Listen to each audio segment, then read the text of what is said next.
Welcome back. Last week, we learned why risk matters. Today, let's pin down your risk number and show you what to do with it. The secret is a 7-question self-test. How long until you need the cash? How did you feel when markets fell in 2020? Would a 10% drop make you sell, hold, or buy more? Each answer moves a slider from 1, ultra cautious, to 99, full throttle.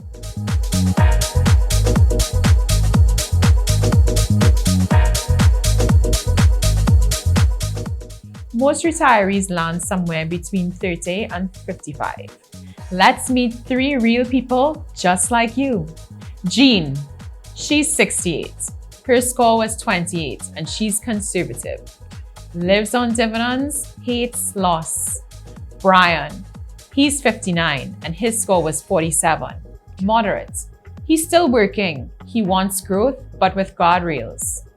Carol is 52 and her score was 72. She's aggressive. She started late, aims to retire at 60, accepts bigger swings. Low-risk investments include fixed deposits. They offer dependable growth, are free from market volatility, and have capital protection up to 200,000 TT dollars. Government bonds offer steady returns, backed by the strength of the government of the Republic of Trinidad and Tobago. Medium risk investments. These include debt mutual funds, which are funds that invest in bonds with moderate returns. Higher risk investments, like equity mutual funds. Those invest in stocks with potential for high growth. Dividend stocks. Those are stocks that pay regular dividends. Exchange traded funds, ETFs. Those are diversified stock market investments. Alternative investments, like real estate.